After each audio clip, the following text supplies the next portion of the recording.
خان اپنی عوام کو سستی چیزیں دے رہا تھا. جس طرح سے پیٹرول کے اوپر خان صاحب 60 روپے سبسڈی دے رہے تھے، اسی طرح گھی کے اوپر 200 روپے سبسڈی دے رہے تھے.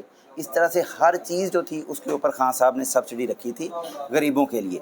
اور جیسے ہی یہ لوگ آئے ہیں، انہوں نے آتے سب سے پہلے غریب کے حق پہ ڈاکہ ڈالا ہے. آتے فوری طور پہ انہوں نے وہ کام کیا ہے جس سے غریب کا چولہا جو ہے وہ بند ہو جائے. انہوں نے آتے ہی وہ سبسڈی ختم کی ہے. 200 روپے جو گھی کے اوپر سبسڈی تھی وہ ختم کر دی. جو پیٹرول کے اوپر سبسڈی تھی 85 روپے کے قریب پیٹرول ڈیزل انہوں نے مہنگا کر دیا، وہ سبسڈی انہوں نے ختم کر دی. اور وہ کہتے کیا تھے؟ یہ کہتے تھے کہ خان صاحب نے تو خزانہ خالی کر دیا ہے. تو کدھر خالی کر دیا جی؟ کہ سارے کا سارا جو پیسہ وہ سبسڈی کی شکل میں غریبوں کو دے دیا ہے. اس کا مطلب ہے وہ غریبوں کے دوست نہیں تھے، وہ غریبوں کے دشمن تھے. اور خان غریب پرور ہے. خان کے دل میں ایک غریب کا احساس ہے.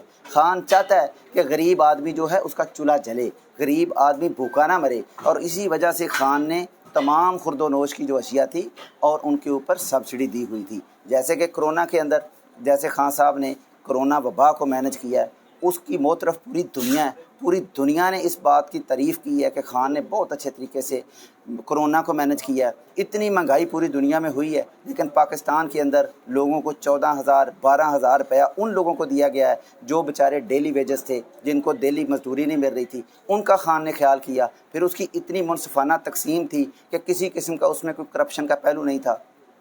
پھر اس میں کوئی تفریق نہیں تھی کہ یہ نون لیگ ہے، پی ٹی آئی ہے، پیپلز پارٹی ہے، جماعت اسلامی ہے. بلا تفریق سب لوگوں کو پیسے دیے گئے ہیں. اس بات کے سارے عینی شاہد ہیں کہ خان نے پاکستان کا سوچا ہے. خان ایک ایسا لیڈر ہے کہ جو پاکستانی عوام کا ہے، کسی ایک جماعت کا نہیں ہے. اور اب یہ صورتحال بن چکی ہے کہ ہمارا مقابلہ نون لیگ سے نہیں ہے. ہمارا مقابلہ نون لیگ سے نہیں ہے کہ نون لیگ سے مقابلہ، نون لیگ والے بھی ہمارے ساتھ ہیں. یہ ایک جنگ ہے اور جنگ میں ایک طرف حق ہے اور دوسری طرف باطل ہے. اور لوگ حق کی طرف کھڑے ہوئے ہیں اور باطل نے انشاءاللہ تعالی باطل کو شکست خوردہ ہونا ہے اور خان کو اللہ نے فتح دینی ہے. اور ہم اس حلقے سے بڑے مارجن کے ساتھ، بہت بڑی لیڈ کے ساتھ کامیاب ہوں گے. جس طرح سے آپ نے یہ لوگوں کو دیکھا ہے، اس حلقے کی اگر آپ ووٹوں کی ایوریج نکالیں تو 18,000 20,000 سے جا کے کینڈیڈیٹ جیت جاتا ہے، ٹھیک ہے. اور جو جنرل الیکشن ہے وہاں پہ 30,000 میں جیت جاتا ہے. لیکن اگر آپ یہ جو کراؤڈ ہی تھا اسی کا اگر آپ سامنے رکھ لیں تو 1.5 لاکھ کے قریب ووٹ ہیں. تو یہ سارے کے سارے گھروں میں ان کے ووٹ ہیں. ان کو اگر یہ کاؤنٹ کروا دے تو 1.5 لاکھ سے بھی اوپر ووٹ چلے جاتے ہیں. ملک صاحب اپنا منشور بتائیے گا. پارٹی کے جیتنے کے بعد اللہ میاں آپ کو فتح دیتا تو آپ کا حلقے کے لیے آپ کے کیا منشور ہے، آپ کے دل کی کیا خواہشات ہے جو کام نہیں ہوئی، اس حوالے سے تھوڑا بتا دیجیے. دیکھیں، جو میرا منشور ہے، میرا وہی منشور ہے جو میرے خان کا منشور ہے. مجھے خان صاحب نے ٹکٹ دیا ہے. خان صاحب ایک انٹرنیشنل لیڈر ہیں. وہ اب غریب عوام کا سوچتے ہیں، پورے پاکستان کی عوام کے لیے وہ کھڑے ہیں. جو ان کا حکم ہے وہی میرا منشور ہے. اور دوسری بات، خان غریب پرور ہے تو جو میں اس کا سپاہی ہوں تو میں بھی غریب پرور ہوں.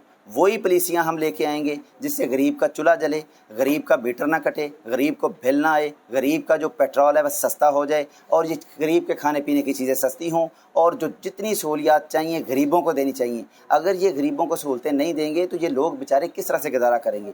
یہی خان کی سوچ ہے، یہی میری سوچ ہے. اور اس حلقے کے لوگوں کی میں آپ کو بات بتاتا ہوں، یہ بڑے غیرت مند لوگ ہیں. ایسے نہیں ہیں، یہ ایسے جمع غفیر نہیں ہیں. ان کے ساتھ پہلے دھوکہ ہو چکا ہے، ان کے حق پہ ڈاکہ ڈالا گیا ہے. انہوں نے عزت دی تھی، ان کی عزت بیچ دی گئی ہے اور اب وہ لوگ اپنی عزت واپس لینا چاہتے ہیں. اور اس وجہ سے لوگوں کے اندر اس طرح سے جوش جذبہ تھا جو دیدنی تھا. سچ ہے کہ یہ الیکشن نہیں ہے، الیکشن ہوتے رہتے ہیں، الیکشن میں ہار جیت بھی ہوتی رہتی ہے. یہ الیکشن نہ اس کو سمجھے، اس کو حق اور باطل کی جنگ سمجھے. خان ایک طرف ہے اور پوری دنیا کے فرعون ایک طرف کھڑے ہوئے ہیں اور ان کے مقابلے میں خان صاحب کھڑے ہیں. اور خان صاحب کا صرف پہلے نمبر پہ اللہ کی ذات پہ اس کو پورا یقین ہے اور اس کے بعد اس نے پاکستانی عوام پہ یقین کیا ہے اور پاکستانی عوام کے لیے خان کھڑا ہے. آپ لوگوں کو اب کسی کا انتظار نہیں کرنا چاہیے، آپ لوگوں کو نکلنا چاہیے اور 17 جولائی کو بلے پہ مور لگانی چاہیے. اور یہ جو خان کا مشن ہے یہ آپ کا مشن ہے اور اس کو کامیاب کرنا چاہیے. بالکل آپ کھڑے رہیں، خان کے ساتھ ڈٹ کے کھڑے رہیں، کوئی گھبرانے کی ضرورت نہیں ہے. انشاءاللہ فتح آپ کا نصیب ہے.